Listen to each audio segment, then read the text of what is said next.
Olá pessoal, estamos aqui diretamente, já vamos começar falando sobre isso, do edifício Pelé, na Federação Paulista de Futebol, o grande presidente, amigo Reinaldo Bastos, com quem a gente já convive há muito tempo, com quem eu aprendo muito. Obrigado por me receber aqui, Reinaldo, para poder falar com o nosso pessoal aqui sobre essa difícil tarefa de ser dirigente de federação, que é diferente de clube. Sei que você já foi de clube, claro que a gente vai falar sobre isso, né? Mas poder explicar isso um pouco para tanta gente que quer mexer no futebol aí. Obrigado por me receber aqui. Prazer estar com você. Obrigado, Serginho, pelo convite. Feliz de estar com você, de te rever. Nós já conversamos muito, já falamos muito. Você em momentos diferentes da sua vida e eu aqui na minha trajetória. Mas a gente tinha algo sempre em comum. A gente fala de futebol com amor, né? O que a gente quer fazer, o que a gente quer deixar no nosso legado é uma história de amor, de trabalho, de dedicação e de bons exemplos. Acho que o futebol precisa de profissionais que deem o exemplo. O futebol precisa de pessoas, sim, exerçam sua atividade com paixão, mas dê bons exemplos, em qualquer área. A nossa área diretiva, os treinadores, as comissões técnicas, os atletas, o torcedor, a imprensa. A gente está precisando, todos, com humildade, entender que nós precisamos ser um pouco mais educados. É verdade, ainda mais nesse ramo nosso.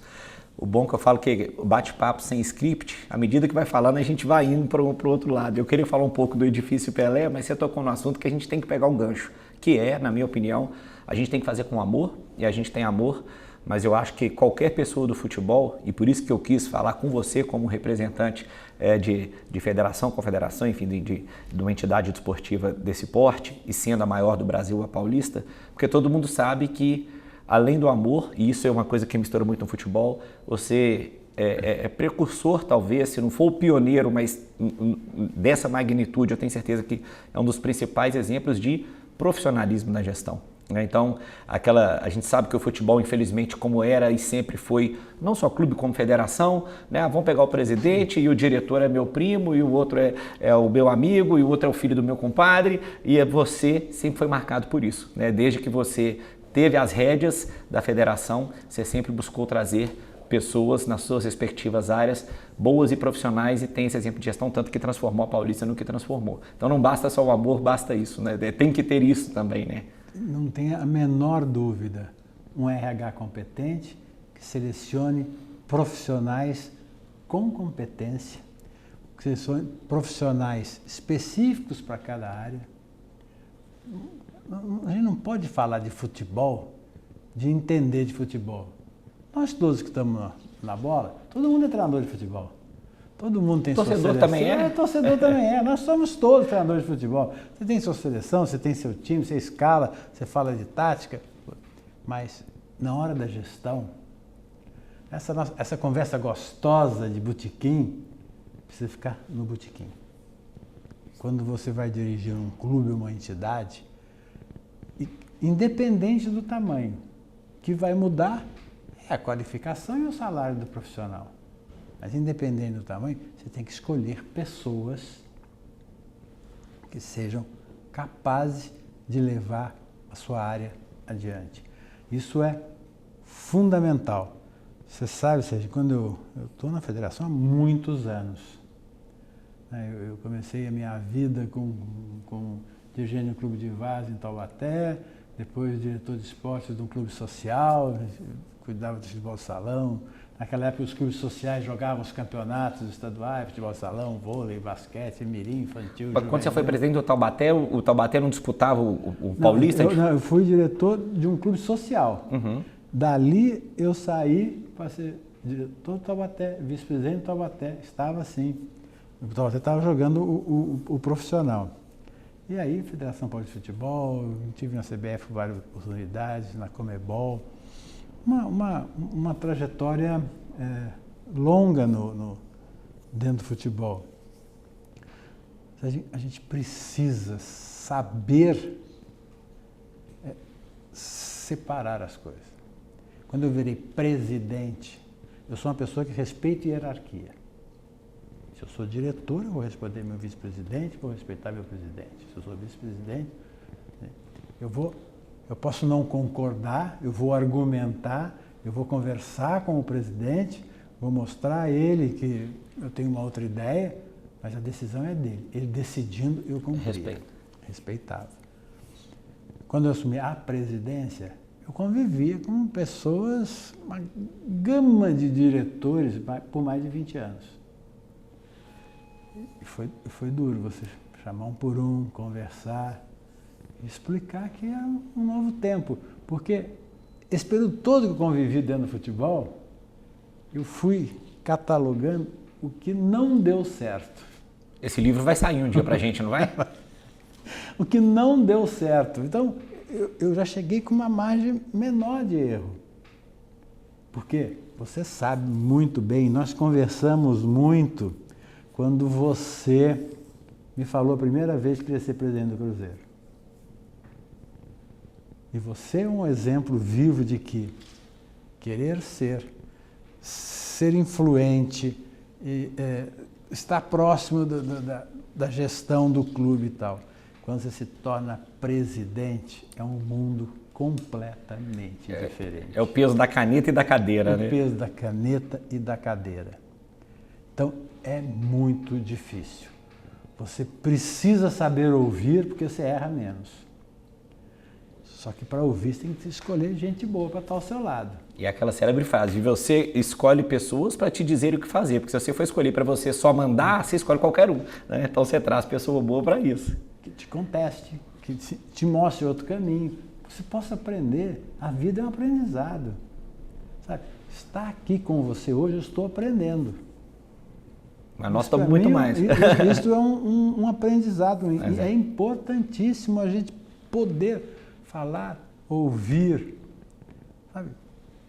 Ir a um campo de futebol, ver a operação de um jogo, acompanhar a operação de uma final, montar uma estrutura de uma final de campeonato, enfrentar o desafio que nós enfrentamos para desmamar do Grupo Globo. O Grupo Globo foi uma mãe excepcional para o futebol paulista. Mas mudou a política, a gente precisava desmamar. E aí foi um trabalho de 3 anos e meio, 4, para poder montar uma estrutura que a gente conseguisse continuar entregando aos clubes os mesmos valores, entregar ao torcedor mais visibilidade e aumentar o valor das propriedades de marketing. E nós conseguimos. Mas dá trabalho, dá frio na barriga, dá correção de rota, é uma luta. Mas quando a gente olha para o resultado, é uma alegria. Não tenho dúvida. E me explica como passar pela pandemia, continuando, né, esse trabalho. Qual que é o seu relato, sua experiência aí desse momento difícil? Porque eu sei que eu fui presidente de clube durante a pandemia. E a gente sabe que a federação arrecada muito com jogo, com o campeonato rodando, enfim. Como é que foi esse período de pandemia para você na gestão aqui, que tem uma estrutura, queira ou não, e pela proporção do campeonato, mas é uma estrutura grande, né? Que você tem que atender muitos clubes, são clubes muito demandados, obviamente clubes representam milhões de pessoas e aqui em São Paulo é outra magnitude. Como é que foi para você passar por isso? Atitudes desagradáveis, atitudes difíceis, uma redução de mão de obra, terceirizados quase que nós zeramos, né? Nós ficamos com uma estrutura, todo mundo trabalhando em casa, a mais enxuta possível. Presidente de clube batendo na porta toda hora, pedindo ajuda, né? Pedindo ajuda, batendo na porta, não, ligando o vídeo, né? O Zoom. Então, não foi fácil, não foi fácil para ninguém, foi uma experiência muito dolorida, porque nesse caminhar todo, além do problema financeiro que gerou nos clubes, nos filiados, na federação, tinha os amigos que iam, né? Então, tinha os familiares que iam. E aí chegou o momento que nós conseguimos voltar através do diálogo. foi um dos momentos mais emocionantes da minha vida.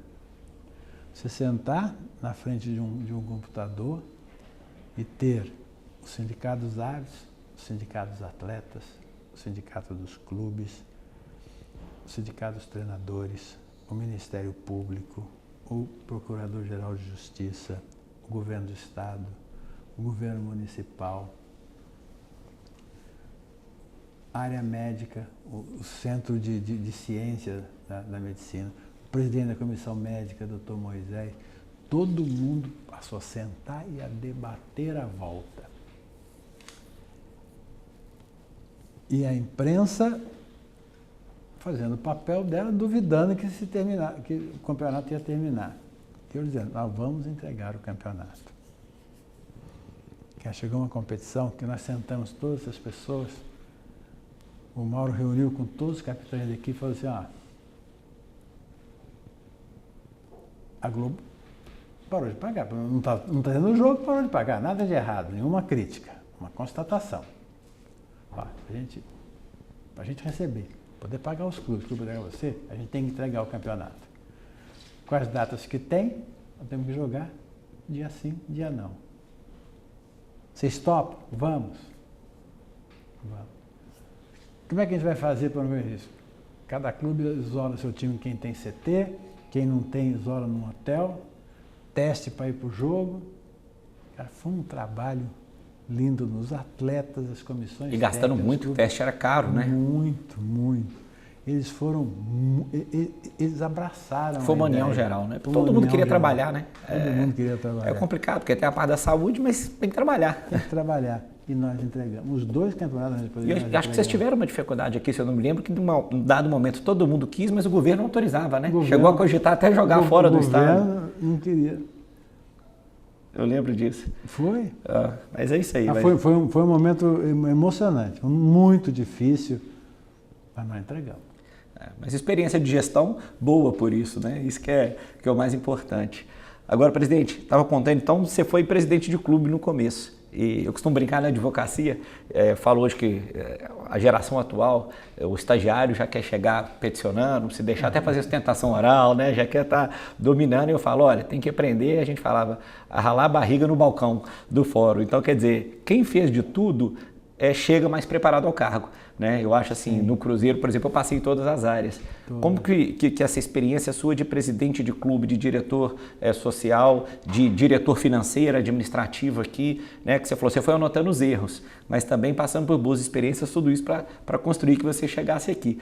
Mas essa transição clube-federação, como é que foi para você essa mudança? Por que eu cheguei no Esporte Clube Taubaté, aí no clube profissional de futebol, o Burro da Central.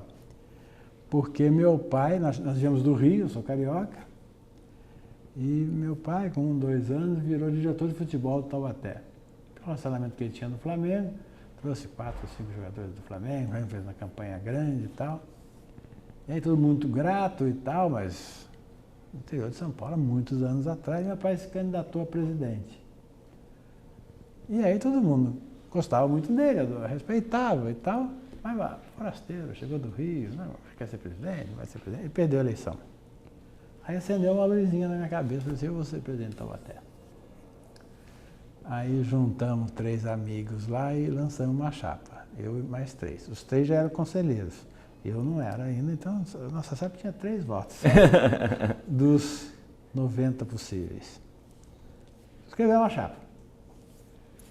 E aí, a situação do clube, o pessoal antigo da cidade e tal, que ia ganhar a eleição, me chamou, vamos lá, me convocaram lá para uma reunião, eu fui com eles e eles me ofereceram ser vice-presidente da chapa deles para virar uma chapa única. Tinha chance de ganhar, eu vou falar, já tenho muito compromisso e tal, vou conversar com o meu pessoal. Foi 2 dias depois, voltei. Vou ver com o meu grupo de 4 pessoas. Sentamos lá, vamos aceitar, aceitamos. Aí eu pedi, renovava o conselho, renovavam 30 conselheiros, eu pedi 10, e eles ficaram com 20. Tá bom, deram 10. Na próxima você vai. Aí na próxima tinha um amigo lá que era procurador de justiça e tal, que sei o quê, eu sou mais velho que você, deixa eu ficar e tal. Tá bom, deixo, mas esses 30 conselheiros que vai renovar agora na próxima, eu quero meus 30. 30 mais 10, 40, próxima eleição, não teve nem discussão. Eu fui eleito e reeleito. Aliás, eu assumi o Taubaté porque este presidente renunciou. Eu terminei o mandato dele, fui eleito e reeleito no Taubaté. E aí, eu estava no Taubaté, o Nabir era presidente da federação e o Marim, vice-governador, se lançou. Os dois, um contra o outro. Você imagine um deputado poderoso contra o vice-governador de Paulo Maluf. Um domingo eu estava em casa, na casa do meu pai, lá, tocou o telefone, campainha lá, é o vice-governador, sou Marinho. Achei que era piada. Não, era verdade. Ele chegava de helicóptero lá, morava em frente a um campo de futebol lá, ele pousou lá, pediu para me coordenar a campanha na federação. No Vale do Paraíba. Aí eu ajudei ele se elegeu, eu continuei em Taubaté, depois ele fez os 2 mandatos, veio o Fará, e aí com o Fará eu fiz o meu último ano de presidente de Taubaté como diretor administrativo da federação. Então veio por acaso. Não foi uma coisa assim que você falou, ó, eu quero entrar no futebol aqui no Taubaté, mas um dia eu quero presidir ou um clube maior ou ir para uma federação. Foi acontecendo na vida. As coisas foram acontecendo. Eu sabia gostar de futebol, né? A gente tinha um time de várzea lá que a gente jogava domingo de manhã. Que quando a gente montou o time, eu jogava no primeirão. Mas depois, quando o time melhorou um pouco, eu virei segundão, né? Eu não tinha muita habilidade de futebol, né? Mas eu gostava de organizar e tal, de juntar as pessoas, de ter um time, disputar Copa Kaiser. Ouvir a sua história é bacana, presidente, porque o que eu mais ouço, e tenho certeza que grande parte de quem nos assiste pensando nisso eu adoro futebol, mas para entrar no futebol tem que ter peixada, senão eu não vou conseguir. E está aqui uma história de que não precisa disso, né? Você tem que acreditar, buscar, né? Persistir e, obviamente, criar as oportunidades, que dificilmente o cavalo passa arriado. Você tem que criar a oportunidade para ela chegar, e foi naturalmente o seu caminho, né? Exatamente, você tem que ir deixando acontecer, respeitar para ser respeitado, né? Isso aí. Mas, geralmente, pelo meu tempo de futebol, quem tem peixada chega por indicação, não é. Não dura? Não dura. É passageiro. É igual o time que gasta demais para ser campeão, não consegue pagar, uma hora vai lá para baixo, né? É diferente do desenvolvimento sustentável. Quando a conta não fecha, eu escutei muito presidente de clube falar assim, como é que você vai pagar isso? Eu mandar até um ano. Até um ano o trabalho não cobrou ainda, deixa para o próximo. Eu sei, eu vivi isso na pele. Eu brincava com todo mundo, né? Não é motivo de brincadeira, mas eu acho que no momento de aperto, né, que eu falo, o que faz o copo entornar não é a última gota, é como só chegou, como ele encheu, né? Só que o problema é que o futebol, é até a frase célebre que eu cito muito aí em curso, em aula, me parece do nosso amigo Thiago Escuro. O futebol é o melhor ambiente para o errado dar certo. Porque se tiver tudo errado na gestão, mas ganhou um título, todo mundo só quer saber de aplaudir, né? Então, isso é difícil. Como aconteceu isso já, hein? Demais. Eu vivi na pele, a gente vê outros aí, né, que aconteceram. E aí, até nessa questão de gestão, eu acho interessante, eu queria que você contasse, porque eu não sei se todos acompanham o trabalho da Federação Paulista no Instagram e tal, mas a gente que está envolvido na gestão, eu sou apaixonado e sei que você gosta do projeto educacional, né? A Paulista também foi inovadora nisso. Vocês têm um Master aqui de futebol, já está em qual turma? Na quarta. Quarta turma, parceria com a La Liga, né? De onde que veio essa ideia? Universidade de Futebol. Universidade de Futebol. De onde que veio essa ideia? Foi sua? Foi de alguém? Como você reconhece que tem bons profissionais? Foi alguém que falou para você, presidente, vamos investir na área educacional, vamos dar o primeiro passo nisso? Serginho, eu gosto muito de falar de futebol. Eu recebo todo mundo que vem à federação. Eu sei disso. Eu gosto de falar de futebol. E eu comecei a notar, vindo do interior para a capital, a chegada de novos presidentes de clubes do interior, profissionais bem-sucedidos na sua área, preocupados com gestão, preocupados com a herança. Os clubes mais antigos tradicionais do estado de São Paulo, a grande maioria tinha, à época, uma herança difícil de administrar. Trabalhista, de imposto, dívida com fornecedores da cidade. Então, ele chegou e ele começou a ficar incomodado com a forma que o clube da cidade dele, o clube que ele amava, se encontrava. E vinha aqui, a gente começava a falar de futebol e falava assim, então me indica uma pessoa. É difícil, porque vendem para um pretenso futuro profissional do futebol que ele vai ser o executivo do Palmeiras, do São Paulo, do Flamengo, do Corinthians, do Santos, do Red Bull. Eles só pensam ali nos da Série A, da parte de cima da tabela, né? Quando eu fiz o curso de futebol da GV, há muito tempo atrás, nem de mais coisa, depois eu fiz com o Trevisan, ali na Alameda Santos também. Eu estava aí, o professor resolvia falar, porque sabia que eu estava ali na federação, mas não é, Reinaldo? Não é. Falava, vocês acham que vão sair daqui da cadeira, com a carteirinha da GV, e vão trabalhar? Não vão. Vai ser recrutado. Não existe. Né? Já tem gente sentada nessa cadeira. Agora, se vocês procurarem o Flamengo de Guarulhos, o Juventus, o Nacional, fizerem um bom trabalho lá, vocês vão conviver com outros profissionais, vão fazer um network, vocês vão ser reparados e vocês vão seguir uma carreira. Vocês não vão cair de paraquedas no grande clube, principalmente com esses salários que eles ganham lá. Não tem essa possibilidade. Os caras não gostavam que falasse isso, porque a sala estava cheia, eles vendendo uma ilusão para jovens que queriam sair de lá empregados. Eu quero fazer um parênteses no seu raciocínio, porque a sua frase me obriga a fazer uma homenagem, que aliás, para mim, se não foi o maior, um dos maiores que eu já vi convivi diretores de futebol do Brasil, o falecido Eduardo Maluf, começou com o presidente do Valério Doce, que era um time pequeno de Minas Gerais, lá da cidade de Itabira. Uma pessoa que eu adorava, que eu respeitava, admirava. Ele tem uma coisa ele é amado pelos cruzeirenses e pelos atleticanos, então, porque em todos os dois ele teve sucesso. E torcia para quem? E começou pro Valério, que ele foi presidente. Mas desculpa cortar, mas na hora que você falou, eu lembrei foi disso. Começa por baixo e depois cresce. Então ele foi presidente de um pequeno clube e se tornou, repito, para mim, dos que eu convivi, um dos maiores, ou talvez o maior diretor de futebol que o Brasil já teve. Mas volta ao raciocínio que você está falando da sala de aula lá que eu te cortei. Então, aí o presidente do clube vinha aqui, do interior, eu falei, a gente não tinha. Aí nós começamos a reparar, aí chegou Mauro, o time foi crescendo. Começamos a reparar que os treinadores da base também eram um atleta que parou de jogar ali, e ficou na cidade, no interior, né? Uhum. E aí a mulher acabou sendo secretária de um médico, arrumou um emprego na prefeitura, queria ficar, virava treinador. Mas virava treinador.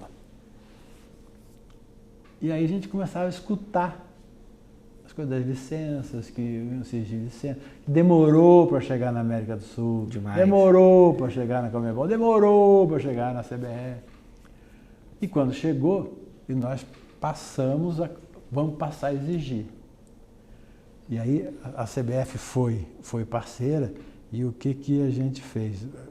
Fazia o curso em São Paulo e dava 25% de vagas no curso com um desconto de 50%.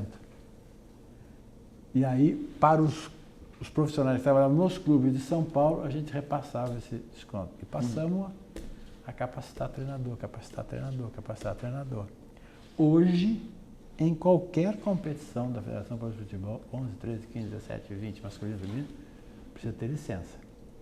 11, o 13, a base do feminino é a C, o 15 a B, a grande maioria a o Pro. E aí você nota que mudou o perfil das pessoas. Muitos treinadores aproveitaram isso, cresceram e evoluíram.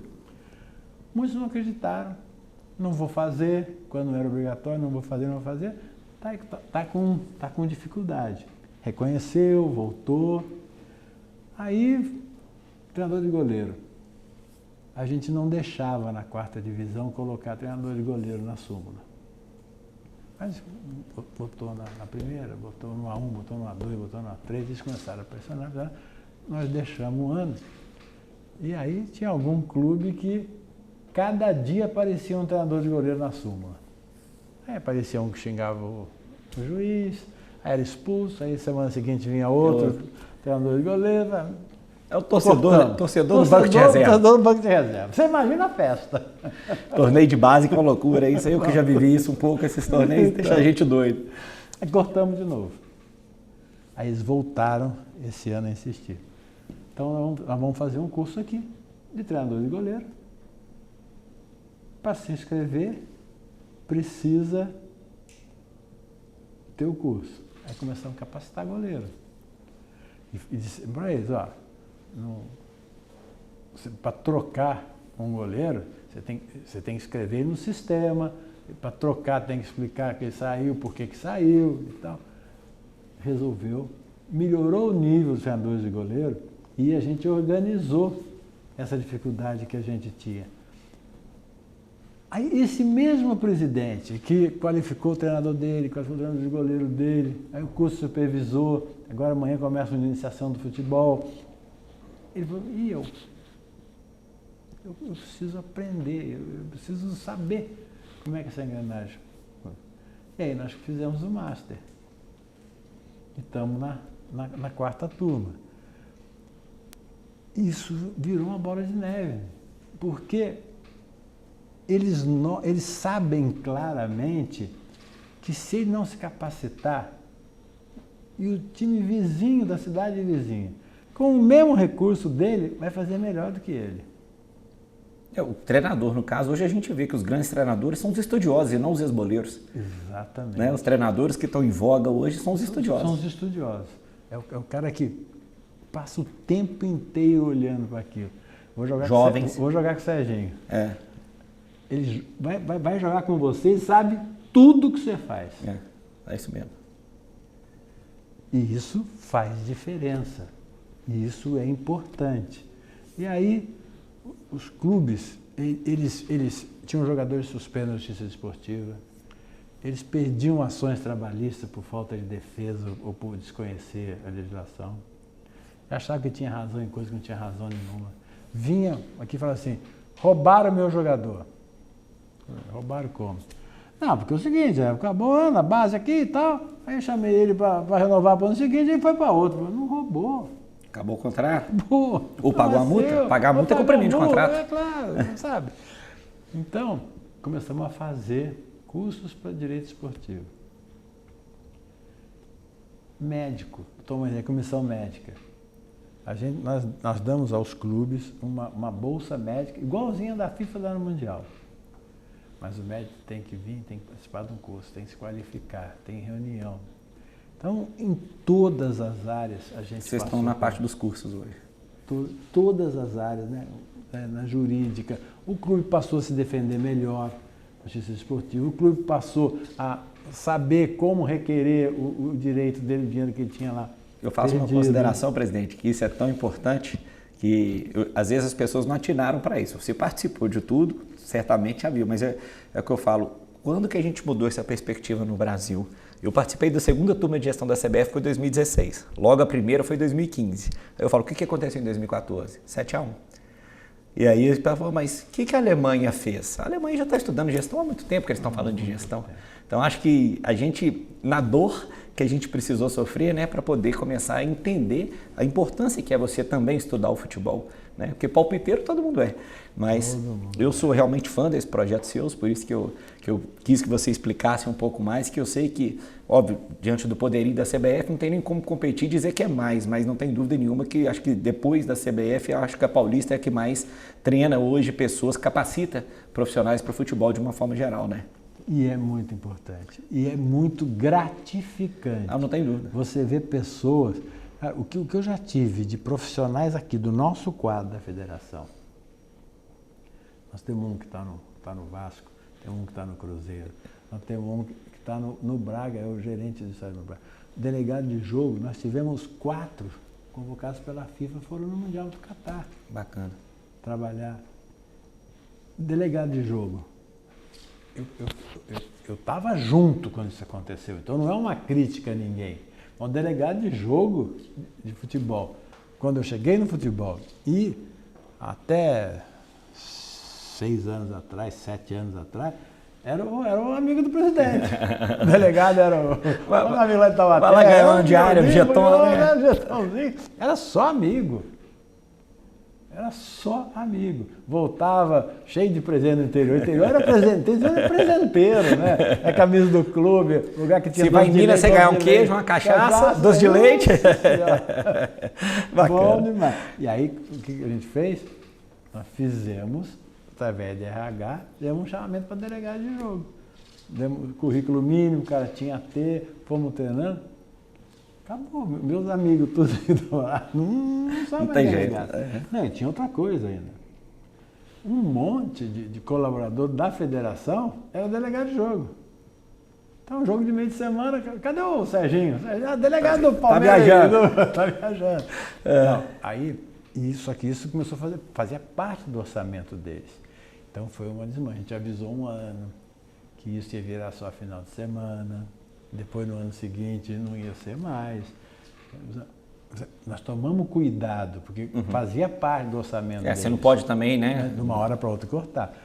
Mas agora são pessoas que têm treinamento, são pessoas que são cobradas, que fazem relatório, que chegam de manhã cedinho, que abre o estádio junto com o cara, que vai no vestiário visitando, no vestiário mandando, no vestiário do árbitro, checa chuveiro, luz, tomada, limpeza, higiene, laca para o time chegar. O cara que chega lá para ver o jogo acha que está tudo, não entende o que passa por trás. No né? A1 agora, que os clubes aprovaram, ele mede a grama, tem uma altura que tem que ser igual para todo mundo. Isso é fundamental. Gramado, nós fizemos um investimento grande em gramado. Então, dá trabalho, mas o clube vira parceiro. Quando SAF, SA, Limitada, entidades sem fins lucrativos, independente do título da sua agremiação, vai andar quem tiver gestão. Exatamente. Eu tenho o Novo Horizontino é clube, Mirassol é clube. Está aí. Exemplos de gestão. Né? Então, nós já tivemos clube limitada. E é uma coisa que eu brinco sempre, já que nós vamos entrar nesse assunto, que eu falo, vai ter um dia que eu espero que os 20 clubes da Série A sejam SAF, 4 vão cair. E aí, como é que vai ser? Né? Sinal que esses são mal geridos, a SAF é ruim, como é que é, né? Então, mas já que você introduziu o assunto, presidente, e fazendo até o gancho, então, eu gosto de fazer como que realmente as coisas acontecem na Europa e demoram às vezes 20 anos para chegar aqui. A licença de treinador é uma delas, e a outra foi exatamente isso, SAF, né? É uma realidade na década de 80 e 90 na Europa. Chegou aqui agora, 2021, recentíssimo, e eu não preciso nem dizer minha opinião, né? E tudo que eu trabalhei. Só existe por causa de você. Para que isso acontecesse, mas eu queria a sua opinião sobre a SAF. Como que você vê de uma forma geral, como você, no aspecto aí que você fala, diferente do torcedor, que quando ganha, há 2 semanas atrás, a torcida do Cruzeiro estava questionando a SAF. E aí 2 semanas depois, não, está tudo excelente. Na visão de gestor, sua opinião sobre a lei de uma forma geral e até na bolinha de cristal da sua experiência, o que você acha que vai ser para frente? Todo mundo vira, ninguém vira, não vai dar certo, vai dar certo. Então eu queria ouvir com a sua experiência, a sua visão sobre essa questão da SAF. Olha, eu gosto da lei. Eu tinha uma preocupação enorme, porque nós brasileiros, a gente tem uma mania de desafiar o que está escrito, de contestar o que está escrito. Se você lê a lei, você entende claramente. 14, 15 artigos, né? Aí muita gente falava assim, mas a Justiça do Trabalho não vai reconhecer nada daquilo que está escrito. Nós estamos ganhando. Exatamente. E a gente está vendo que continua andando. Eu acho que vai caminhar sim para a SAF. Pode ser igual o Benfica e o Porto, que são SAF, mas o clube é dono das cotas. É um projeto que, para clube de massa, que tem aquela situação apertada, mas consegue rodar, vai demorar um pouco mais. O clube de massa, que está equilibrado, vai demorar mais ainda. Mas eu acho que esse é um caminho que não tem mais volta. O que eu tenho dito para os meus clubes, principalmente do interior, vocês estão organizados, vocês conseguem caminhar com as próprias pernas. Para você virar SAF ou ter um parceiro, tem que ser alguém que, no mínimo, coloque a mesma coisa que vocês já colocam. Você tem que dobrar o seu poder de investimento. Te permitir dar o próximo passo, né? Grande. Exatamente, permitir dar o próximo passo. O Bragantino, do nosso amigo Marquinhos Chedic, hoje é Red Bull Bragantino. Uma semana ele assinar, o Marquinhos entrou aqui na minha sala, sentou, coçava a cabeça daquele jeito dele assim. O que eu faço? Meu pai falou, no leito de morte dele, pediu para mim cuidar do Bragantino, para mim fazer o Bragantino. O que eu faço? Eu falei, você tem dinheiro, você está botando dinheiro. Você quer botar mais dinheiro ainda? E para ficar instável? Ficar instável. Você está na Série B, você vai botar mais dinheiro, você vai subir. Mas vai jogar a Série A brigando para não cair. Botando dinheiro. Você quer botar dinheiro? Não. Então, você vai respeitar a vontade do seu pai. A Red Bull é o próximo passo do Bragantino. E está aí o exemplo, é claro. Eles devem inaugurar no segundo semestre um centro de treinamento maravilhoso. Nós vamos estar juntos lá na inauguração. 92 mil metros quadrados em Atibaia. E depois, a inauguração, a nova arena, com hotel, com estacionamento, com conforto. Vai virar. Virou a chave. É outro patamar. Sem dúvida. Sabe? Então, vai sim. É um caminho sem volta, a SAF. Está fazendo bem para o futebol brasileiro. E quando eu falo fazer bem, SAF não é sinônimo de ser campeão. SAF é sinônimo de uma gestão diferente, de uma gestão mais transparente, de ter que prestar conta para quem põe o dinheiro. Responsabilidade com o dinheiro próprio, porque às vezes é o que a gente comentava, o presidente que só queria sair com o troféu não tinha essa responsabilidade, porque o dinheiro não é dele, daqui 3 anos ele sai e fala, ganhei X títulos em 3 anos de mandato, né? E quem vai pagar, paga depois. Como você falou, a licença demorou, a SAF demorou e a Liga está demorando. O próximo assunto que eu ia entrar, e que eu acho, não sei sua opinião, que os dois até caminham um pouco juntos. Eu acho que a SAF é importante para a Liga. Sim. A mentalidade, porque a SAF tem dinheiro de alguém, e esse alguém quer pôr menos do dele e ganhar mais. E a Liga é uma forma de fazer entrar mais dinheiro, né? Como é que você vê esse cenário hoje aí da criação da nossa Liga com esses 2 grupos? Eu acho que até aqui em São Paulo está dividido, né? Estão todos os grandes clubes de um lado só. Todos na Libra. Estão todos na Libra, que até o então, presidente, você juntou os 2 assuntos então que eu queria, né? SAF e Liga, eu acho, né? Eu tenho uma opinião de que vai ser um é importante para o outro. Esse movimento da SAF ajuda porque o clube com o dono quer pôr menos dinheiro e uma forma de trazer mais é a Liga, né? E a gente está hoje nessa discussão, 2 grandes grupos no Brasil, né? Os seus maiores clubes aqui de São Paulo já estão posicionados de um lado. E você tem certeza que até como um habilidosíssimo intermediador, bom conversador, tem certeza que está também batalhando para que essa união ocorra logo. Nós estamos perto disso, não estamos? Que é uma coisa que todo mundo pergunta, qual que é a sua opinião? Como eu já falei, né? As licenças demoraram, a SAF demorou e a Liga está demorando. Está demorando. Porque tem uma coisa que a gente não pode esquecer. Se entenderam, virou a Liga. Os 40 clubes da A e B estão numa Liga única. Não é por causa disso que o futebol melhorou, que o dinheiro melhorou. A Premier League levou 9 anos para... A La Liga, mais ou menos no mesmo período. Cada ano que a gente perde, nós estamos um ano para frente para a gente, para os clubes passarem a entender. Porque é como a SAF num grande clube.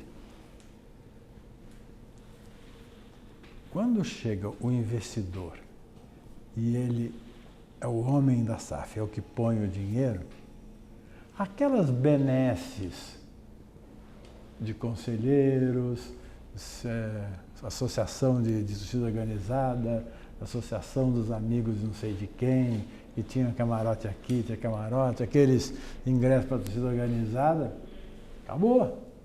Cada ingresso que o investidor dá sai do bolso dele. O ingresso custa R$100, ele deu um ingresso para você, saiu R$100 do bolso dele. Deu 10 ingressos, saiu 1.000.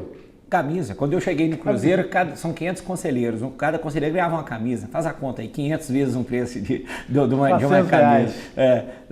Cortamos, então, apanhamos, mas cortamos. Então, e as pessoas levam um susto, ficam... Então, a Liga vai sair. A Liga vai sair, os clubes vão se entender. É uma questão das pessoas terem um pouco menos de saber que cada um precisa ceder um pouco. Não há como você montar um projeto novo que seja 100% como eu quero, montar um projeto novo que seja 100% como você quer, 100% que ele... Não, nós vamos ter que fazer um ajuste e uma adaptação e dar a profissionais a gestão dessa nova empresa.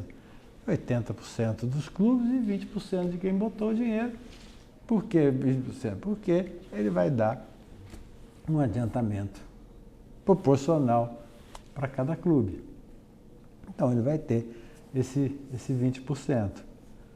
E as coisas vão melhorar. Porque a gente ainda tem hoje no Brasil um match day ruim.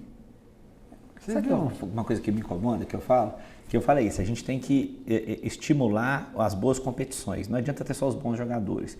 Mas é o que eu falo, eu sou apaixonado, por exemplo, com o NFL, com o futebol americano. Vão soltar o calendário esse ano. Eu posso comprar o jogo lá, que vai ser dia 13 de dezembro, 13 horas, e comprar minha passagem, que eu tenho certeza que eu vou ver esse jogo 13 de dezembro, 13 horas. E aqui a gente só consegue ir soltando rodada de 10 em 10, 10 em 10, quer dizer, essa organização a gente não consegue ter do campeonato como um todo, né? Isso é uma coisa complicada, eu sei que não é fácil também, mas é fundamental que isso ocorra, até para isso, porque eu vou vender para fora, quem quer passar o jogo do brasileiro lá fora, ele quer ter certeza que, às vezes é o Flamengo, ou o Palmeiras, ou o Corinthians, que vai ter um apelo lá na China, que se marcar o jogo para quarta-feira, 9 horas, ele vai jogar quarta-feira, 9 horas, né? E não vai mudar esse jogo de um dia para o outro. Sérgio, mas isso são os usos e costumes. Isso acontece no Campeonato Brasileiro. No Campeonato Brasileiro não acontece mais. Por quê? A tabela que a gente divulga, ela é cumprida integralmente. Por quê? Porque os direitos não é só de um detentor. Então sai a tabela dos jogos do YouTube, sai a tabela dos jogos da Record, sai a tabela dos jogos da TNT de Biomax e sai a tabela dos jogos do Premiere. A primeira fase inteira sai divulgada. Porque são 4 janelas, cada um é dividido com igualdade, clássico, time grande. Então a gente já divulga. Quando um detentor só compra e ele escolheu um jogo e esses 2 times não estão bem na tabela, ele troca, faz o que ele quiser. Para domingo, está pagando a conta. Competitividade é tudo. Por isso, no futebol, nas disputas todas. E aí, a sua competitividade estimulou que isso acontecesse, né? Exatamente. E é muito, sabe, mudou o costume. Eu já entrei em Uber e o cara no celular assistindo o jogo do Paulista no YouTube. Fantástico, né? Fui comprar pão na padaria, do jogo domingo de manhã, o cara assistindo no celular no caixa da padaria. E essa experiência, eu tenho certeza que você tem métrica para tudo aqui, o retorno da transmissão no streaming, é bem legal, é bacana? Bem legal. Nós, primeiro, nós alcançamos uma quantidade muito maior de torcedores. Por quê? O último ano com o Grupo Globo, a TV aberta fez 7 jogos do Campeonato Paulista. Só. O que isso significa? Que todos os outros jogos o cara tinha que pagar para ver, ou ter uma assinatura para assistir, ou no pay-per-view. Nós entregamos, no primeiro ano, em 22, 31 jogos ao vivo. 15 para a Record, 15 para o YouTube e um jogo que eles fizeram juntos. Então, por isso que não dá 32, dá 31.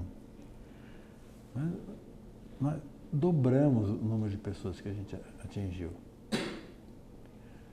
A TNT foi, num das rodadas desse ano, ela foi o líder da TV fechada 5 vezes mais do que o segundo colocado.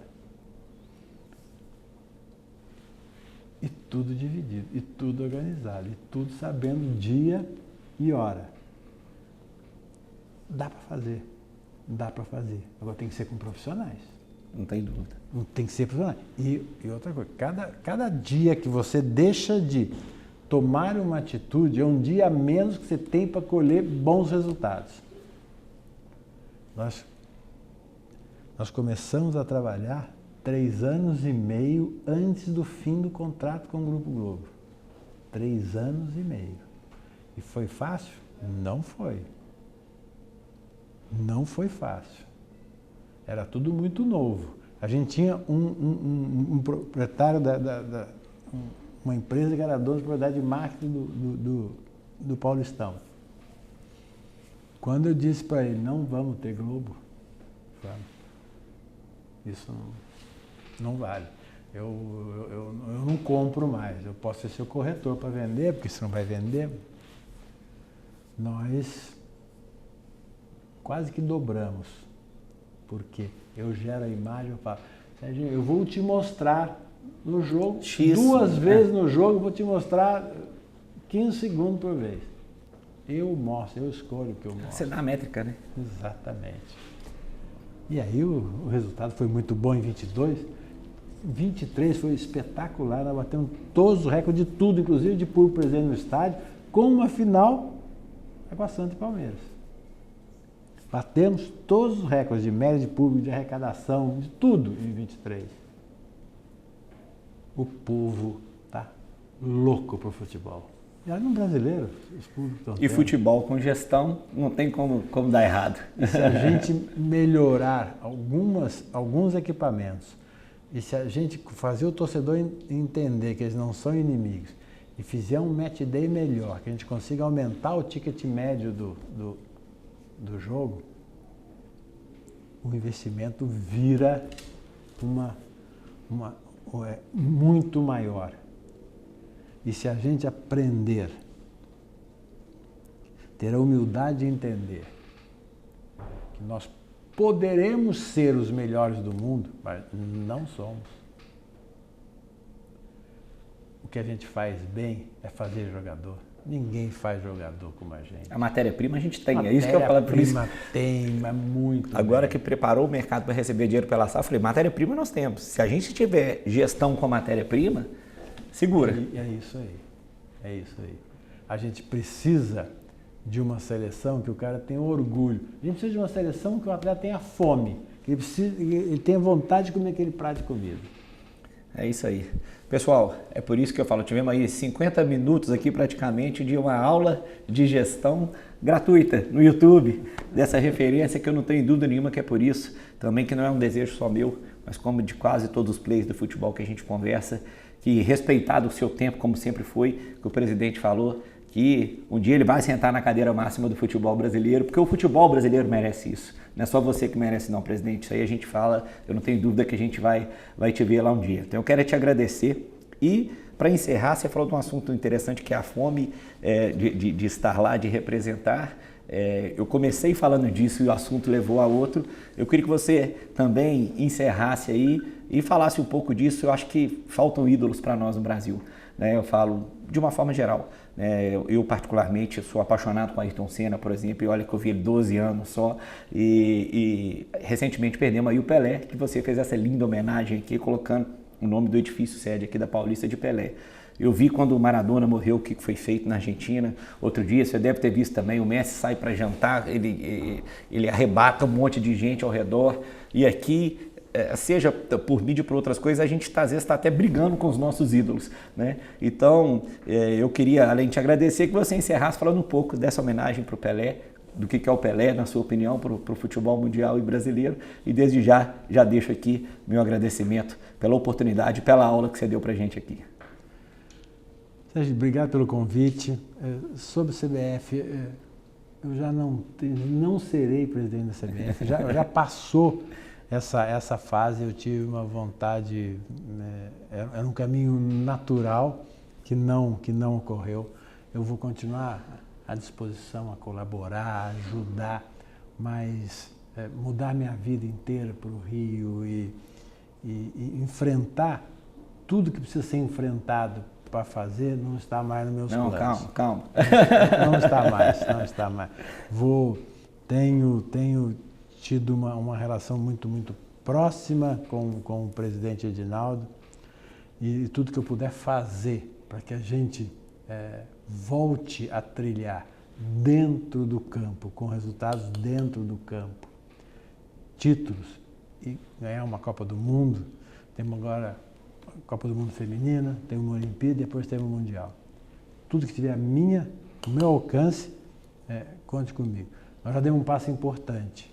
Nós já mostramos internamente, externamente, Conmebol, FIFA para o mundo, que a gestão agora é de verdade, é correta, é honesta. Isso foi fundamental. Com a chegada do presidente Edinaldo. E o Pelé é o Pelé. Pelé é o rei. O Pelé, quando a gente foi... Está no dicionário agora? Está no dicionário agora. Quando a gente foi falar de fazer homenagem, ele falou assim, homenagem não se rejeita. Homenagem... E aí, difícil rei Pelé? Ele falou, não, difícil Pelé. Ele falou para o doutor Moisés. E o rei, eu tive com ele em diversas oportunidades, era uma pessoa de uma humildade. Ele sentava no restaurante para a gente jantar e tal, com 5, 6 pessoas. Ele jantava o tempo inteiro, tirando foto com gente que botava a carinha assim, batia ou dando autógrafo. Continuava conversando e tal. Era uma pessoa que... Ele mudou o jeito, mudou o futebol brasileiro. Mundial. Mudou. Que Mudou o futebol, depois mudou o mundo, sabe? É o atleta do século, é o meu ídolo, é a pessoa que eu tenho reverência. E a gente tinha... o rei foi de uma época que as pessoas reverenciavam o artista. Hoje a gente tem um artista, mas tem muita gente que quer tomar conta da vida do artista. O artista é o artista, ele joga bem futebol.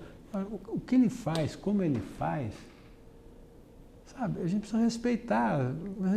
Nós somos todos diferentes. Mas não, é muito patrulhado, né? O bem-sucedido, o craque, o cara que ganha bem, ele gera um patrulhamento que é, em alguns momentos, até covarde. Sim. E aquilo que a gente falou, em vez de ser um patrulhamento só do bem, como é o caso que a gente fala do Messi aqui, o nosso vai muito pro lado ruim, né? Pro lado ruim. E eles têm paciência, eles são... Eu sou fã do atleta de futebol brasileiro. Eu também. Presidente, obrigado, viu? Foi um prazer estar aqui nesse bate-papo.